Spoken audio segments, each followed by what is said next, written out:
of the extracted CO2 in the ground, and together they'll help make our shared planet more sustainable for generations to come.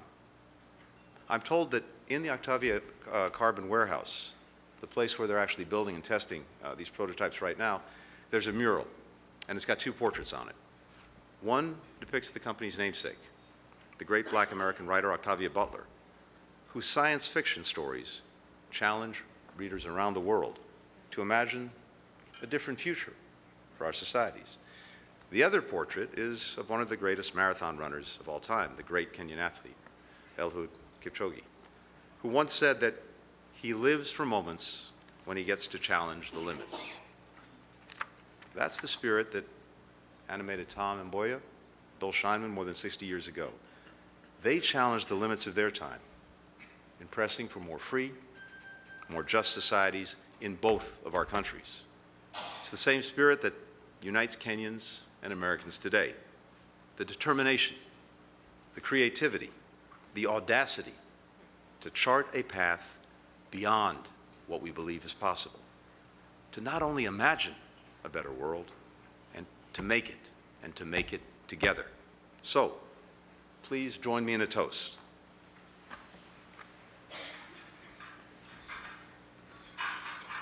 Thank you. To every limit that our people have already surpassed, to the limits that we will exceed together.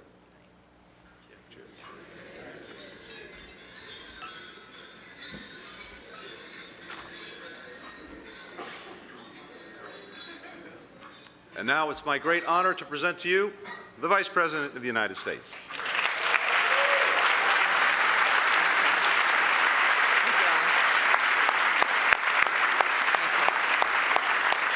Good afternoon, everyone. Good afternoon. I will start, of course, by thanking our extraordinary Secretary Blinken. You have been traveling the world at record pace. That you are standing still at this moment is an extraordinary feat, given all you do. It's the Kenyan coffee. And it's the Kenyan coffee. But on behalf of our country, I thank you, Tony Blinken, for all that you are. Thank you. Thank you. And the second gentleman and I are honored to host this luncheon with you and Ms. Evan Ryan, and to welcome President Ruto and Mrs. Ruto. And to all of our distinguished guests, members of Congress, leaders in every sector of our society, welcome and thank you for your work and the partnership. So I strongly believe that African ideas and innovations will have a significant impact on the future of the entire world. A belief driven in part by the extraordinary creativity, dynamism, and energy of young African leaders on a continent where many of you may know the median age is 19. On a continent where 1 in 4 people who occupy space on Mother Earth will be by the year 2050.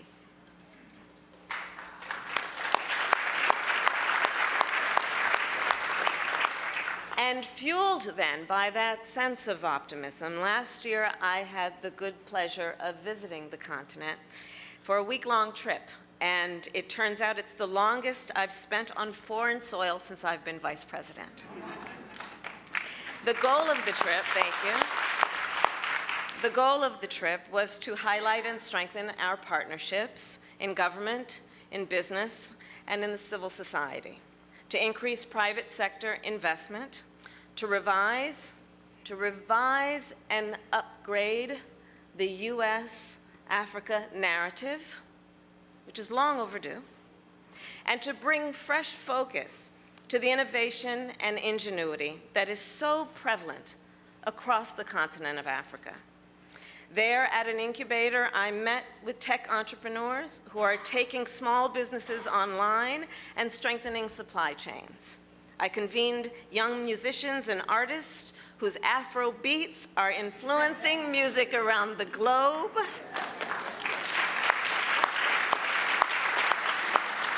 I visited with climate activists, farmers, women small business owners, and students. And at the end of that trip, I was more convinced than ever the continent of Africa represents the future of our world.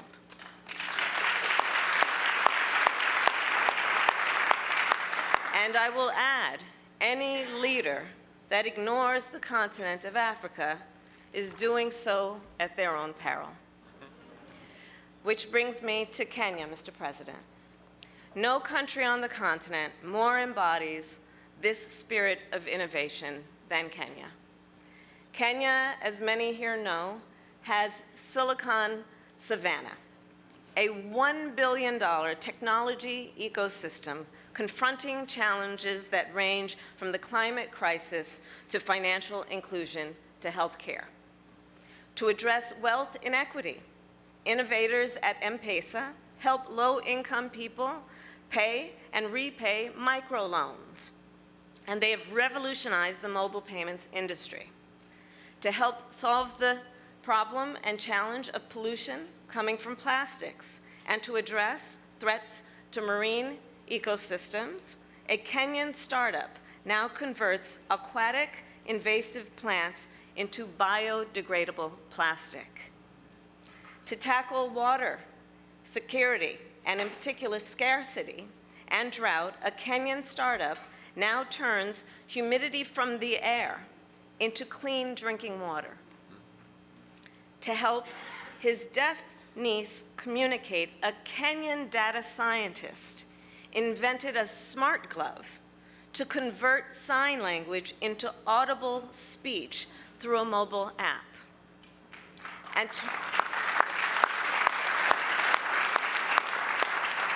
to make healthcare more accessible and affordable, AI is now being used for medical image scans, and chatbots are providing healthcare advice. President Ruto, innovation has flourished under your leadership. You and I just left a fireside chat at the U.S. Chamber of Commerce. Your leadership has been extraordinary. And as I shared with you, with our Ambassador Whitman, you really, as a leader, symbolize the importance of the partnership between the United States and the continent. You ran, Mr. President, on a platform of promoting entrepreneurship and strengthening your economy. You have spoken powerfully about the need to bridge the digital divide and that innovation will drive economic growth. Your work and this visit reinforces the point that African ideas and African innovation will help shape the future of the world.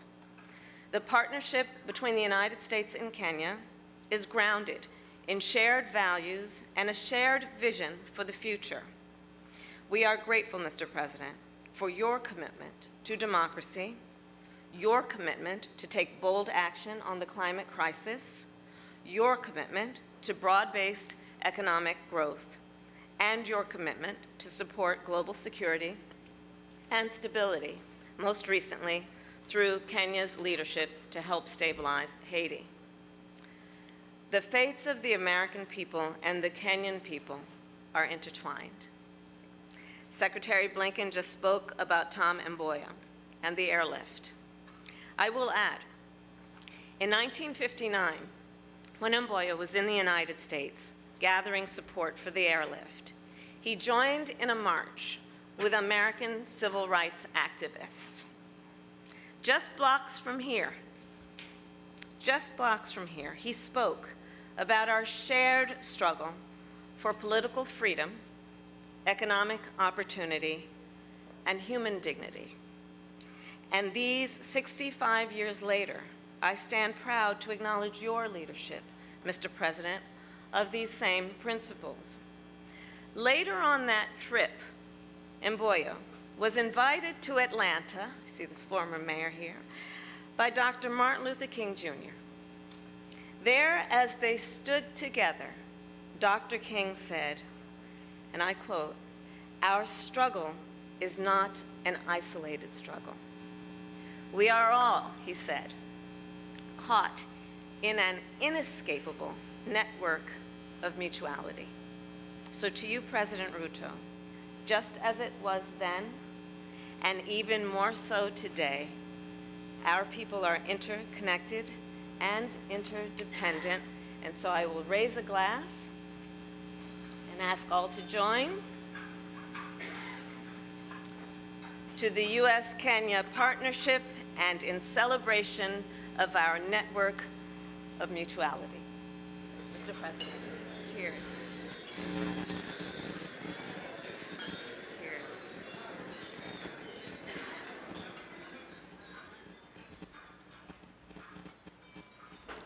And now I invite President Ruto to share a toast. Thank you.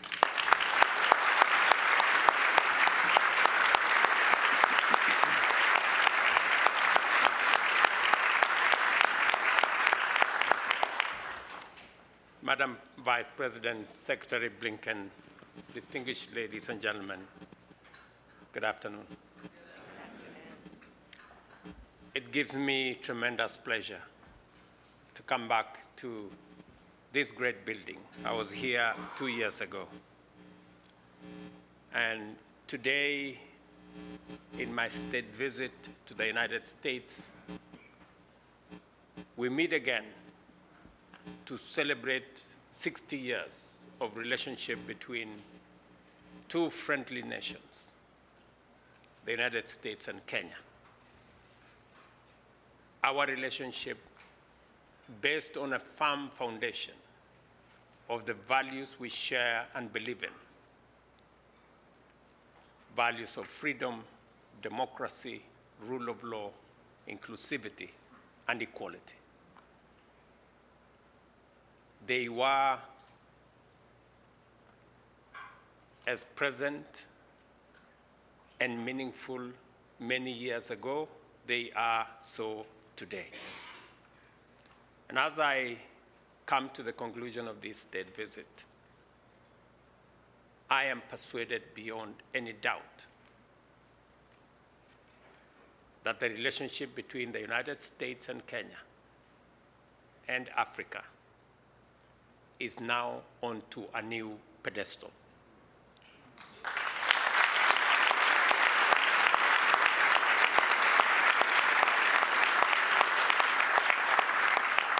I thank President Biden in a very special way for helping us reshape, re-engineer, and write a new narrative for our continent. We all believe in a Nigerian proverb that says, until the lion learned to write, all stories favored the hunter.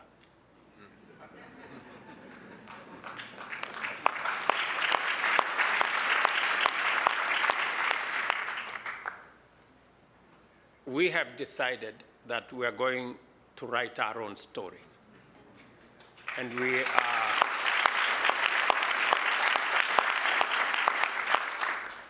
we started this last year when I convened the first ever Africa Climate Summit. The conversation, the narrative has always been this continent of conflict, trouble, disease, poverty. Yet, that is not the story of Africa. Africa is a continent of tremendous opportunity. The largest reserves of energy, renewable energy resources. 60% of the world's arable and cultivated land. 30% of mineral wealth, global mineral wealth, including those that are necessary for energy transition. The youngest continent, which will produce 40% of the world's workforce by 2050, and where a quarter of the world's population will be living, providing the world's biggest single market. In short, Africa is a rich continent and a continent of opportunity.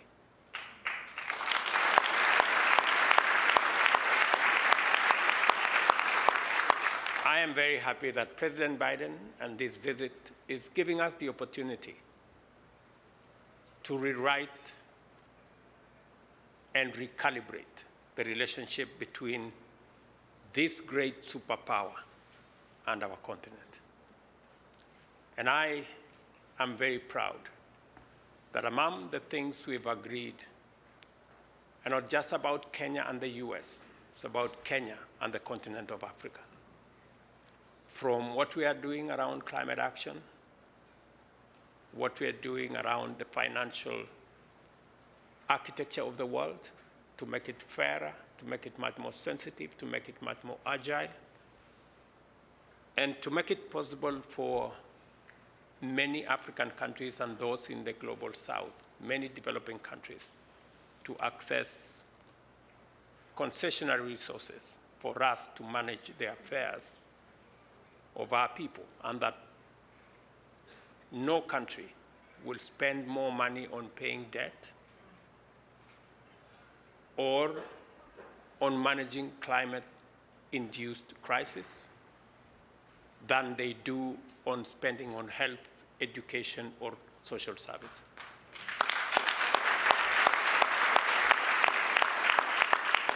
I must commend the leadership of the United States, President Biden, and the many other leaders I met at the Hill, including the Black Caucus, including the leadership, the joint leadership of the House and the Senate. And all of them shared the same views with us that it's time for a new relationship, to build a new relationship between our continent and the United States as we encourage the United States to take leadership on making sure that together we can have a freer, a safer, a healthier, and a much more prosperous globe for all of us. Finally, we discussed many issues that today I find will give us new opportunities, will open new frontiers, and will enlarge the horizon for collaboration in making sure that we deal with the challenges that we all face of insecurity, of stability, challenges of debt, and other financial challenges, but also give ourselves the opportunity to explore the tremendous opportunities that exist for collaboration in exploiting our huge reserves and assets, using our human capital and connecting assets that we have in our continent to technologies from the US, to financial reserves from the US, and creating a win-win outcome that works for the US, works for Kenya, and works globally for all humanity. I thank you.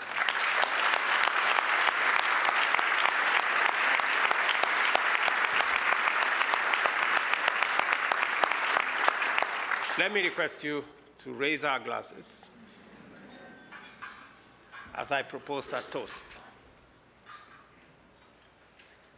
to the long-lasting relationship, the good health, prosperous engagement, stability, and prosperity for the people of the United States and the people of Kenya. Cheers.